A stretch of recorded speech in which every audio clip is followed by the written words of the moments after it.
Welcome back to A Moment in History. I'm Seth Udinsky. In the royal history of England, certain rulers rise to the top in the discussion of the most villainous. In the 16th century, there arose, albeit for a brief time, a monarch from the House of Tudor who would, upon her ascension to the throne, embark on a rampage to restore Roman Catholicism to the kingdom. Her moniker has been associated with the stuff of nightmares and urban legends ever since. She was Mary Tudor, Queen of England from 1553 to 1558, known notoriously throughout history as Bloody Mary. Now, we have to cut Mary a little bit of slack right off the bat because we have to remember the family she came from. Her father was Henry VIII, the poster child of no-holds-barred living, marrying and killing several wives, and starting his own Protestant denomination when the pesky Pope kept bothering him about his illicit behavior. Mary was originally the favorite daughter of Henry, having been born in 1516 to an early wife of his, the Roman Catholic Spanish noblewoman Catherine of Aragon.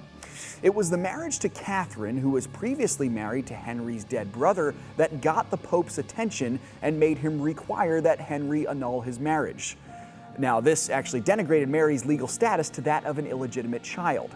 The controversy surrounding Mary's debated legitimacy resulted in her banishment away from the royal court, though she was never stripped of her noble status. She was, however, briefly stripped of the title of princess and lost her former standing as the heir to the throne and the favorite child.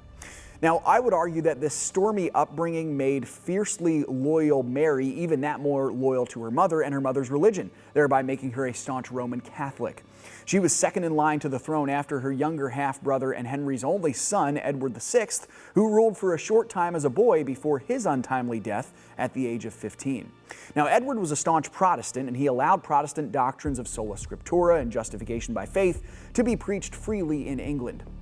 But when he died, Mary took the throne, and she embarked on a ferocious crusade to return England to the Roman Church, to which it had belonged for over 1,000 years.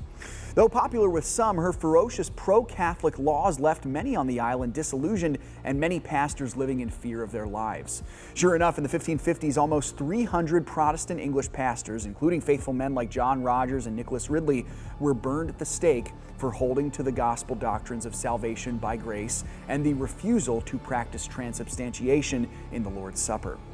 So Mary earned the moniker of Bloody Mary, partially because of the blood she shed, but actually more likely because the English came to despise her, and they called her a name that would be equivalent in England to the highest swear word in our day today, more like bleeping Mary. So Mary was a tormented soul for the remainder of her days on the throne, and she died in 1558, having failed to restore Catholicism to the island. She was replaced by her younger half-sister Elizabeth I, who established England's first golden age at the end of the 16th century. Thanks so much for joining me once again for A Moment in History.